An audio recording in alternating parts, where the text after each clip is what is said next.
하나님 말씀은 시편 49편 1절에서 13절의 말씀입니다. 제가 봉독해 드리도록 하겠습니다. 뭇 백성들아 이를 들으라. 세상의 거민들아 모두 귀를 기울이라. 귀천 빈부를 막론하고 다 들을지어다. 내 입은 지혜를 말하겠고 내 마음은 명철을 작은 소리로 읊조리로다. 내가 비유에 내 귀를 기울이고 수금으로 나의 오묘한 말을 풀리로다. 죄악이 나를 따라다니며 나를 애워싸는 환난의 날을 내가 어찌 두려워하랴. 자기의 재물을 의지하고 부유함을 자랑하는 자는 아무도 자기의 형제를 구원하지 못하며 그를 위한 속전을 하나님께 바치지도 못할 것은 그들의 생명을 속량하는 값이 너무 엄청나서 영원히 마련하지 못할 것임이니라. 그가 영원히 살아서 죽음을 보지 않을 것인가? 그러나 그는 지혜 있는 자도 죽고 어리석고 무지한 자도 함께 망하며 그들의 재물은 남에게 남겨두고 떠나는 것을 보게 되리로다. 그러나 그들의 속생각에 그들의 집은 영원히 있고 그들의 거처는 대대에 이르리라 하여 그들의 토지를 자기 이름으로 부르는도다. 사람은 존귀하나 장구하지 못하며 멸망하는 짐승 같도다. 이것이 바로 어리석은 자들의 길이며 그들의 말을 기뻐하는 자들의 종말이로다. 셀라. 아멘. 오늘 본문의 말씀으로 세상을 살아가는 최고의 지혜라는 제목으로 하나님 말씀 전해드리도록 하겠습니다. 인생을 살면서 우리는 수많은 사람들이 삶에 대한 지혜를 추구하는 것을 보게 됩니다.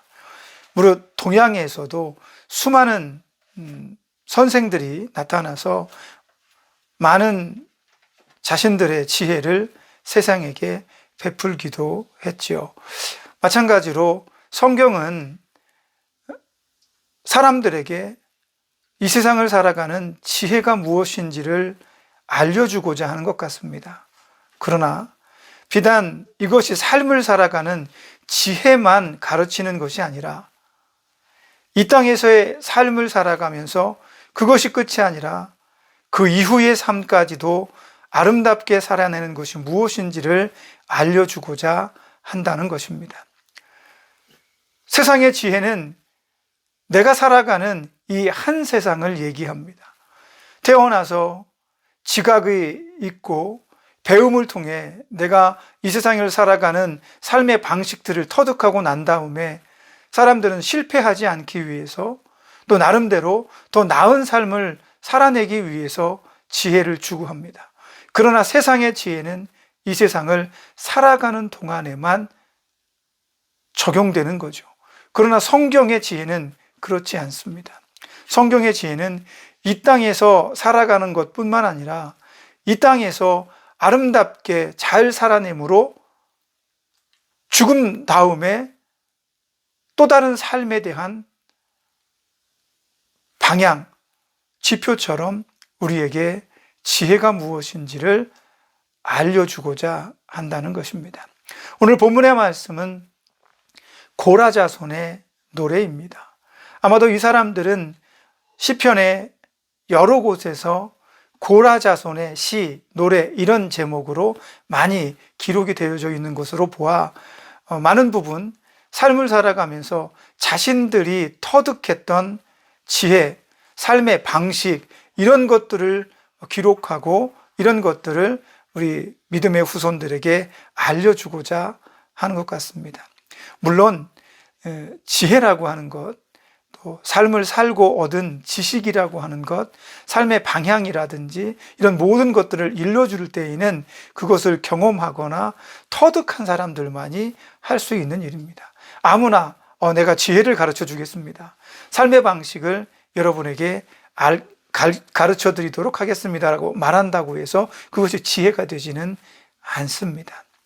많은 사람들이 경험하고 이거 정말 지혜로운데 이건 우리가 살면서 꼭 배워야 할 것 같아 라고 말하는 그 어떤 공동체라든지 많은 사람들이 고개를 끄덕이며 이건 지혜롭다라고 말해야 그것이 삶의 지혜, 우리가 추구하는 지혜로 인정받을 수 있는 것이 아닌가 싶습니다. 그런 의미에서 이 고라 자손은 자신들의 삶의 어떤 궤적들을 통해서 일반적인 사람들이 경험하지 못한 것들을 경험하고 터득한 것 같습니다. 우리가 알고 있는 것처럼 이 고라 자손은 민수기 16장에서 모세와 아론을 대적한 사람들입니다.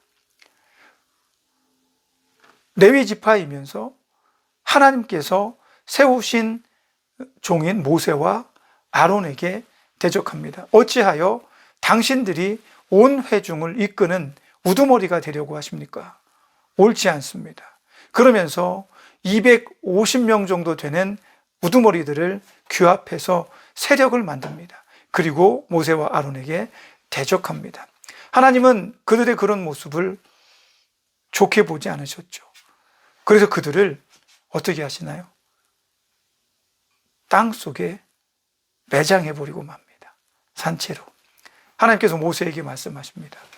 너 이스라엘 민족은 지금부터 고라의 장막을 떠나라. 놀러 갔든 그 집에 잠시 머물든 고라 자손에 있는 모든 이스라엘 다른 민족들은 그 장막을 떠나라라고 말합니다. 이스라엘이 진을 치고 출애굽을 해서 나아가고 있을 때 자기들 그 지파별로 이렇게 지역을 나눠서 장막을 세웠을 거 아니에요. 그래서 고라 자손이 거하고 있는 장막에서 모두 떠나라라고 말씀하시고 그들이 다 떠나고 난 다음에 땅이 갈라져서 고라 자손 모든 고라 사람들을 땅 아래로 매장시켜버리고 땅이 닫혀버립니다. 하나님께서 그들을 심판하신 거죠. 왜냐하면 모세는 그냥 세워진 사람이 아니라 하나님께서 이스라엘 민족을 구원하시기 위해 선택한 사람입니다. 구원자에게 구원을 위해서 선택받은 사람들을 대적하는 일은 하나님께서 절대로 원하시지 않는 거죠. 이것이 예표적으로 마치 예수님을 대적하는 행위들은 절대로 용납되거나 용서되지 않는다는 것을 의미합니다. 예레미야 17장 12절과 13절의 말씀에 보면 하나님을 떠나는 자, 하나님을 버리는 자, 하나님을 대적하는 자들에 대해서 하나님은 그런 자들을 흙으로 돌아가게 할 것이다. 흙에 그 사람들의 이름을 기록할 것이다 라고 말씀을 하십니다. 그 의미는 제가 판단했을 때, 제가 연구했을 때 이 흙에 기록된다는 것은 쉽게 지워지는 거죠. 예수님께서 간통한 여자를 사람들이 돌로 치려할 때 그에게 이런 말씀합니다. 사람들에게 죄 없는 자가 먼저 돌로 치라. 그러면서 땅 위에다가 뭔 글씨를 쓰십니다. 근데 무슨 말씀인지 모르죠. 하지만 그 땅 위에 쓴 그 행위는 금방 지워져 버리는 거예요. 오래 남는 것이 아닙니다. 바람이 불거나 아니면 비가 오거나 어떤 자연 현상에 의해서도 금방 그 위에 쓴 글들은 지워지게 되죠. 그래서 예레미야 17장 13절 12절에 나오는 흙에 그 사람들의 이름을 기록한다는 것은 중요한 의미를 가지고 있습니다. 창세기에는 하나님께서 아담을 흙으로 만드십니다. 흙으로 만드신 다음에 아담의 형상을 만들어 놨어요. 아담이 누워 있죠. 그러나 그는 아직 사람이 아닙니다. 그 다음에 하나님께서 그 코에 생기를 불어 넣으셨을 때 그가 비로소 생명이 됩니다. 살아있는 영혼이 되는 거죠. 그 흙에 기록한다는 것은 아무런 의미, 가치가 없는 것을 의미하는 거죠. 바로 이스라엘 백성들이 땅 아래로 고라 자손이 전부 다 매장돼 버리고 땅이 닫혀버린 것은 하나님을 대적하는 자들에게 바로 의미 없는, 아무런 존재 가치도 없는, 다시 흙으로 돌아가는 이런 것들을 상징하는 것이 아닌가 싶은 생각이 듭니다. 그런 엄청난 일을 경험했던 고라 자손은 이제 하나님 앞에서 우리가 어떠한 삶을 살아야 하는 것인가에 대해서 제대로 깨닫게 되는 거죠. 그러면서 고라 자손은 이후에 오랜 시간 동안 저주받은 자들로 모든 고라 자손이 땅속에 매몰되고 남은 일부의 사람들은 그들 가운데서 모든 권리를 잃어버리게 됩니다. 레위 자손으로서 성막에서 가장 앞에서 하나님을 예배하고 찬양했던 일들을 했던 이 고라 자손은 그런 모든 직책을 잃어버리게 되는 거죠. 물론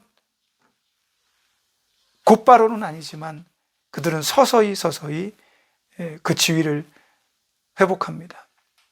성전에서 그 레위 자손으로 빵을 굽는다든지 여러 다른 소소한 일들로 그들의 지위가 조금씩 회복되지만 다윗의 때에서는 이제 그들이 온전하게 회복되는 모습도 보여줍니다. 이제 그런 긴 그 회복의 역사를 경험한 고라 자손은 그들이 살아온 인생 속에서 조상과 그 조상들이 살아온 인생의 그런 삶 속에서 지혜를 터득하게 되는 겁니다. 그래서 오늘 자신 있게 고라 자손은 말합니다. 세상의 모든 사람들이요, 빈부격차를 물어나고 이 땅에 살아가는 모든 사람들이요, 하나님의 백성들이요, 나의 말을 들으시오라고 이야기를 합니다. 그러면서 그들이 깨달은 것이 무엇인가에 대해서 오늘 본문의 말씀에서 설명해 주는데, 그것을 한마디로 말씀드리자면 하나님 앞에서 살아가는 방법이다라는 겁니다. 하나님 앞에서 살아가는 방법이 뭘까요? 어떻게 우리는 하나님 앞에 살아가게 되는 걸까요? 쉬운 얘기로 우리는 인생을 살아가면서 도대체 하나님 뜻이 무엇입니까? 제가 몇 주 전에도 말씀을 드렸죠. 하나님 뜻이 무엇입니까? 근데 그 하나님의 뜻을 아는 것은 굉장히 어렵다고 그랬잖아요. 내가 어떤 일을 하나님의 뜻대로 결정하고 그 일을 진행해낼 때 과연 이것이 내가 충분히 기도하고 고민했지만 과연 하나님의 뜻이 맞나? 이런 생각을 불현듯 하게 만든다니까요. 그래서 하나님의 뜻을 아는 건 굉장히 어려운데, 그래서 사람들은 수많은 시간을 기도하며 하나님, 제게 하나님의 뜻을 알려주십시오, 하나님의 뜻을 알려주십시오, 이렇게 기도를 합니다.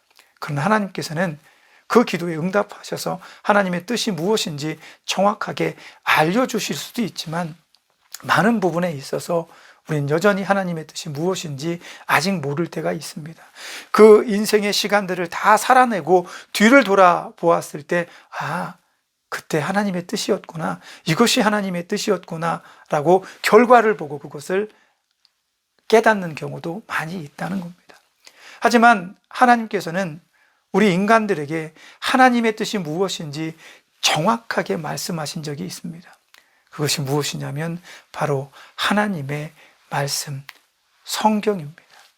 이 성경에는 하나님의 뜻이 무엇인지 정확하게 기록하고 있습니다. 물론 세세하게 기록하진 않습니다. 하지만 성경에 나와 있는 수많은 이야기들을 통해서, 말씀들을 통해서 우리는 적어도 이것이 하나님의 뜻이구나 라는 것을 알게 되겠죠. 오늘 고라 자손은 우리에게 그러한 것들에 대해서 얘기를 합니다. 우리가 하나님의 백성이라면, 아니 하나님의 백성이 아니더라도 이 세상에 살아가는 모든 사람들은 하나님의 뜻, 하나님 앞에서 살아가는 방법을 분명히 깨달아야 된다라고 이야기를 합니다. 왜냐하면 그것은 이 땅에 살아가는 것으로 국한되지 않고 죽음 이후에 심판과 심판 이후에 아름다운 천국에서의 삶과 또 불행한 지옥에서의 삶이 예비되어져 있기 때문이라고 말하는 겁니다. 그래서 아무리 돈이 많은 사람들, 가진 것이 아무리 많고 능력이 아무리 많아서 자기가 이 땅에서 많은 것을 누린다 할지라도 그것으로 만족하지 마십시오. 어제 그제 미국에 사시는 굉장히 위대하신 분이죠. 아마존인가요? 창업자의 와이프인가? 기억이 정확하게 나지 않습니다만은 그분이 지금까지 기부해온 금액을 들었는데 한 135억 달러 정도? 한국 돈으로 하면 굉장한 돈입니다. 수십조가 되죠. 그 엄청난 돈을 도네이션 했다고 그래요. 그러면서도 그 여자분이 하시는 말씀이, 나는 아직도 기부에 배고프다. 그리고 나는 아직도 400억이 넘는 그 달러가 넘는 돈을 가지고 있기 때문에 난 이 모든 재산을 기부하는 곳에 쓸 것이다라고 이야기를 했습니다. 사람들은 박수를 쳤죠. 훌륭하신 분입니다. 하지만 중요한 것은 내가 아무리 많은 재산을 가지고 있고 그것으로 아무리 좋은 일을 하더라도 이 세상에서 한 것으로 끝나버리면 의미가 없지 않겠습니까? 사람들은 자기 인생의 시간들 속에서 재산을 모읍니다. 자기의 것들을 모읍니다. 오늘 고라자손이 말하는 것처럼 집도 사고 땅도 사서 자기 이름으로 그것을 등록한다는 거예요. 그리고 나서 내가 죽어도 내가 모은 이 재산들은 내 후손들과 대대로 내 이름으로 기록된 이 재산들은 후손들에게 의해서 계속 남겨질 것이다라고 말합니다. 그러나 고라자손은 그렇게 생각하지 않습니다. 내가 이 땅에서 살아가는 잠시의 동안만 내 것이고 내 것인 것처럼 느껴지지만 실상은 그 모든 것은 하나님의 것이다라고 이야기를 하고 있습니다. 이런 사상이 가능한 것은 이스라엘 백성은 역사적으로 출애굽을 하고 가나안 땅에 다시 정착해 살아갈 때에 하나님께서 그들에게 땅을 분배해서 기업으로 나눠주십니다. 하지만 이런 나눠주신 땅들은 영원히 그들의 것이 아닙니다. 복음서에 보면 불의한 포도원의 농부들 이야기가 나옵니다. 어떤 주인이 포도원을 농부들에게 세를 받고 내어줍니다. 그런데 그 농부들이 오랫동안 농사를 지면서 마치 그 땅이 자기 것처럼 느껴졌나 봅니다. 더 많은 이득을 취하기 위해서 그 주인이 보낸 종들을 때리고 죽이는 일들을 벌이죠. 그래서 주인은 그래도 내 아들을 보내면 저들이 존중해 줄 거다. 아들을 보냅니다. 그랬더니 그 농부들이 야, 이 아들은 저의 상속자가 아니냐? 이 아들을 죽인다면 이 모든 재산은 우리가 얻게 될 것이다 라고 말하면서 그 아들을 죽이게 됩니다. 주인은 이내 분노해서 군사들을 이끌고 그 땅에 와서 그들을 징계하고 땅을, 포도밭을 빼앗아서 다른 사람에게 줍니다. 이것이 의미하는 바는 내가 이 땅에서 누리는 모든 것들은 일시적인 것이죠. 내가 내 손에 쥐고 있어도 그 모든 권리는 오직 하나님께 있다는 것을 보여주는 겁니다. 고라자손은 그것을 너무나 잘 알고 있었습니다. 그래서 많은 것을 움켜잡고 많은 것으로 누리고 사는 것, 우리 모두가 바라는 바입니다. 그러나 그것보다 더 중요한 것은 하나님 앞에서, 심판자 앞에서 우리가 어떠한 모습으로 살아가야 할 것인가에 대한 생각이 더 중요하다는 겁니다. 여러분의 인생은 어디를 향해 달려가십니까?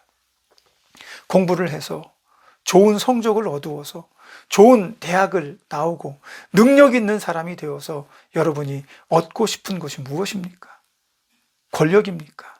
명예입니까? 재물입니까? 아니면 건강입니까? 여러분의 인생 속에서 계획하는 그 수많은 것들 중에서 여러분이 가장 소중하게 여기는 것이, 중요하게 여기는 것이 무엇입니까? 오늘 고라자손은 그것이 바로 하나님 앞에서 살아가는 그리스도인의 마음이 되어져야 된다라고 이야기를 하고 있는 것입니다. 사람들은 지혜를 배우기 위해서 수많은 시간을 투자합니다. 하지만 어떤 사람들은, 더 지혜로운 사람들은 자기가 연구하고 공부해서 터득하는 것보다 누군가가 연구하고 터득해 놓은 것을 그 짧은 책으로 몇 시간 동안 그것을 습득하는 것이 훨씬 지혜로운 것이라고 말합니다. 옳은 말씀입니다. 그래서 독서는 우리 인생의 삶의 양식이라고 말합니다. 독서를 통해서 우리는 지혜를 배울 수가 있습니다. 그 지혜를 통해서 수천 년 전에, 수백 년 전에, 수십 년 전에 이 세상을 살아가면서 지혜를 터득하고 기술을 터득하고 실력을 터득한 사람들의 지혜를 한순간에 배워낼 수가 있는 거예요. 그래서 책을 읽어야 됩니다. 부모의 말을 경청하십시오. 부모들이 다 지혜자는 아닙니다. 그러나 많은 부분 삶을 살아오면서 터득하고 경험했던 것들을 자녀들에게 일러줍니다. 야, 그건 그렇게 하는 게 아닌데 이렇게 하면 더 쉽고 이렇게 하면 더 좋은데, 해보면 정말 그렇습니다. 그래서 부모들은 자식들에게 위대하진 않지만 삶을 살아가는 소소한 지혜들을 가르쳐 줍니다. 그런 가르침에 귀를 기울여야 됩니다. 반면에 하나님의 말씀은 하나님의 말씀에 귀를 기울여야 합니다. 이미 하나님께서 이렇게 살아라, 저렇게 해라 라고 말씀하셨다면 그 삶의 지침들을 마음의 중심으로 담고 신앙의 중심으로 담고 그것을 가운데 놓고 우리 삶의 모든 방향성에서 어느 것이 옳고 어느 것이 하나님의 뜻에 근접한 것인지를 구분해낼 줄 알아야 한다는 겁니다. 사람이 영원히 살 수 있겠습니까? 오늘 9절에서 아무리 실력과 능력이 있는 사람도 그가 영원히 살 수 있습니까? 라고 묻습니다. 절대로 그렇지 않죠. 그런데 사람들은 이 땅에서 마치 영원히 사는 것처럼 그렇게 행동할 때가 있습니다. 실수하고 잘못하고 죄를 짓습니다.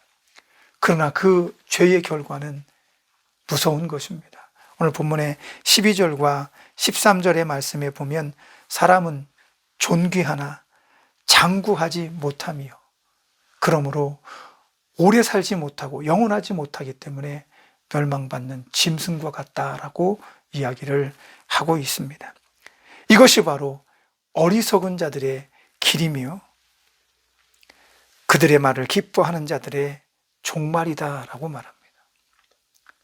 이 세상을 살아가면서 자기가 추구한 모든 것들이 자기 삶의 모든 것을 결정한다면 그는 필시 멸망하게 될 것이다 라고 말하는 것입니다. 이들은 한번 하나님께 호되게 혼났습니다. 그리고 난 뒤에 그들은 절치부심했습니다. 늘 낮은 자리에서 하나님의 뜻에 거스리지 않기 위해서 욕심부리지 않고 환락에 취하지 않고 내 삶에 악하고 게으르고 더러운 것들을 될 수 있으면 밀어내고 경험하지 않으려고 노력했다는 겁니다. 그런 결과가 하나님께서 그들을 다시 레위 지파의 제사장의 직분들을 그 성전에서 일하는 일들을 회복하게 만드는 그런 계기가 되는 거죠. 여러분들도 나름대로 고민하고 인생을 살아갈 것입니다. 무언가를 준비하며 기대할 것입니다. 근데 그 기대가 너무 커지고 그 준비가 너무 깊어지면 때때로 우리는 하나님 앞에서 살고 있구나라는 사실을 잃어버리게 된다는 거죠. 어떤 큰 경험을 하고 어떤 큰 아픔을, 고통을 경험을 하고 난 뒤에야 그때 그런 일이 있었지, 조심해야지 이렇게 하는 것이 아니라 이미 주어진 말씀들, 경험한 신앙의 선배들의 이야기들에 귀를 기울이면서 그분들이 이렇게 말씀하셨지, 성경엔 이렇게 기록되어 있지, 이런 삶을 추구하라고 말씀하시지, 이런 것들을 멀리하라고 말씀하시지. 그러면 그런 것들에 내가 잘 살아가고 있나 뒤돌아보고 또 그러한 것들을 한번 점검해 보는 것들을 통해서 내가 지금 하나님 앞에 있는지 그 앞에서 살아가고 있는지를 구분해낼 수 있다는 겁니다. 만일 그것이 불가능해진다면 우리는 오늘 본문에 멸망하는 짐승 같은 자들이 되고 말 것입니다. 내 것을 움켜잡기 위해서, 즐기기 위해서, 누구 말대로 짧고 굵게 행복하고 즐기며 살겠다, 이런 생각으로 더 먼 미래를 준비하지 못하는 이런 어리석음이 우리 안에 있게 된다면 우리는 하나님 보시기에도 악한 사람이 될 수밖에 없다는 겁니다. 많이 모아서 많이 벌어서 무엇하겠습니까? 그것으로 사람을 구원할 수 없다고 오늘 고라자서는 말합니다. 이 땅에서 아무리 많은 것을 가지고 있어도 그것으로는 사람의 영혼, 누군가를 속전하기 위해서 지불해야 될 그 지불금보다 턱없이 부족하다는 거예요. 이 세상에서 사람의 죄를 용서할 수 있는 건 하나님밖에 안 계시잖아요. 그런데 하나님께서 우리 인간의 죄를 용서하기 위한 값으로 무엇을 요구했냐면 예수 그리스도의 이름을, 그의 피를 말씀하셨습니다. 이제 곧 부활절이 다가옵니다. 그 전에 우리는 예수님의 십자가에서 죽으심을 경험하게 될 것입니다. 먼저 맞이하게 될 것입니다. 그것이 바로 하나님께서 우리의 죄를 용서하기 위해서 값으로 지불하신 것입니다. 내가 했습니까? 아니잖아요. 그냥 하나님께서 하신 일입니다. 죄는 인간이 졌는데 죄를 용서하시는 방법과 재물까지 스스로 되어주신 것입니다. 그런 하나님께서 우리에게 너는 지금 내 앞에 살고 있어 라고 말씀하시는 거죠. 그 하나님 앞에서 내 삶이 온전해지기 위해서 우리는 말씀으로 우리의 삶에, 우리의 믿음의 기둥을 삼고 그 기둥을 부여잡고 우리는 기도하는 자로 영성 있게 깨어있는 자의 삶으로 살아 나아가야 한다는 것입니다. 그러나 중요한 것은 하나님의 말씀은 매주마다 여러분이 들을 수 있습니다. 성경은 아무 때나 여러분이 원하는 때 읽을 수 있습니다. 그러나 듣고 읽고 배우고 익힌 것은 살아내는 그 몫은 여러분의 몫이라는 겁니다. 그것을 설교자가 해줄 수 없고 성경이 해줄 수 없습니다. 배우고 익힌 것을 마음에 담고 살아내는 것은 여러분이 해야 됩니다. 그것으로 수많은 상황들과 부딪히겠죠. 충돌할 것입니다. 그러나 멈추지 말고 하나님 앞에서 하나님의 방식대로, 예수 그리스도의 방식대로 살아가는 것을 터득해내십시오. 각자 그 모양이 다 다를 것입니다. 그래서 일반화할 수가 없습니다. 누군가는 말씀을 보고 기도했는데 어떤 방향으로 하나님께서 이끌어 가시고 똑같은 일인데 다른 결과를 맞이하게 하십니다. 그래서 그 다른 결과를 받아들이는 그 사람의 행동과 그 행위들을 통해서 각자의 그 행위를 갚아주시는 은혜가 하나님의 은혜라는 겁니다. 첫 번에 받은 응답이 마치 실패처럼 느껴진다 할지라도 계속해서 그걸 붙잡고 기도했을 때 마지막 하나님의 결과는 은혜로 나타나는 거예요. 승리로 나타나는 것입니다. 그래서 여러분들의 삶을 지혜롭게 하십시오. 그 지혜로움은 하나님의 말씀에 귀를 기울이는 것입니다. 인생을 살아가며 수많은 지혜에는 귀를 기울이고 여기저기 기웃거리지만 여러분의 영혼과 이 땅에서의 진정한 복을 누리기 위해서는 하나님의 말씀과 하나님 앞에서 살아가는 그 지혜를 배워야 하는데 그것에 대해서 과연 얼마나 여러분은 헌신적이며 시간들을 투자하고 있습니까? 지금까지 살아오신 나날들을 보십시오. 금방 지나가잖아요. 지금 이 시간은 더디게 가는 것 같지만 지나간 시간들을 쌓아놓고 보면 벌써 머리에는 흰머리가 나고 어린아이였는데 여러분 어느덧 성인이 되어져 있고 백발이 되어져 있습니다. 그런 삶의 시간들을 여러분이 오늘 지혜롭게 살아가기 위해선 하나님의 말씀에 지혜를 배우십시오. 어렵지 않습니다. 오늘 하나님 앞에서 살아가는 것처럼 하나님이 내 앞에 지금 서 계신 것처럼 생각하고 겸손하고 낮아지십시오. 바른 길을 걸어가기 위해 절지부심하십시오. 고민하시고 또 고민하십시오. 언제 고민만 하다가 인생 끝나겠습니다. 그렇지 않습니다. 고민하시면 하나님께서 지혜를 주실 것이고 이끄심을 베풀어 주실 것입니다. 그런 것들을 소망하며 기도하며 여러분 이 한 주간도 하나님과 동행하고 하나님께서 원하시는 그 길에 서 있는 은혜가 있어지기를 예수님의 이름으로 축복합니다. 세상은 지금 혼란스럽습니다.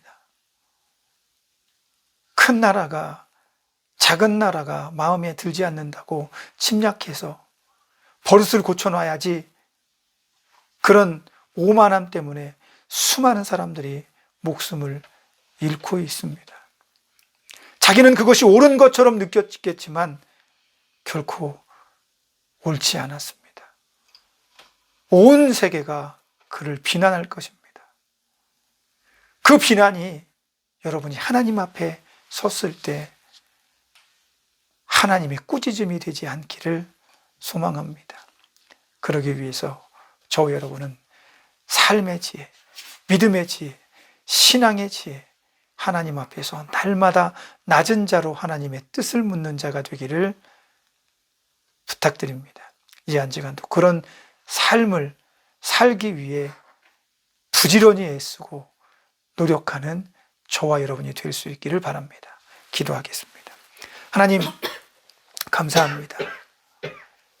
우리는 지혜롭기를 바랍니다. 하나님의 백성으로 하나님께서 말씀하시는 지혜를 추구하며 그 지혜를 얻기 위해 노력하고 애쓰는 모습을 가지기를 원합니다. 그러나 너무 그런 것에 또 치우치지 않게 하여 주옵소서. 잠잠히 하나님의 말씀에 가까워지고 그 말씀을 붙잡고 기도함으로 하나님께서 이끄시고, 혹 내 삶에 내 시간에 죄는 없는지, 하나님 앞에서 내가 모르고 짓는 그런 실수는 없는지 깨어있게 하시고, 그런 삶의 신앙의 지혜를 통해서 이후에 하나님 앞에 섰을 때 지혜로운 자다 칭찬받을 수 있는 우리가 되게 하여 주옵소서. 이 한 주간도 고통과 아픔 속에 있는 자를 기억하게 하시고 그들을 위해 도울 수 있는 것들을 돕는 손길이 되게 하시고, 기도하며 그들을 위해 함께 눈물을 흘려줄 수 있는 깨어있는 신앙인, 하나님을 아름답게 섬기는 믿음의 사람이 되게 축복해 주세요. 예수님의 이름으로 기도합니다. 아멘.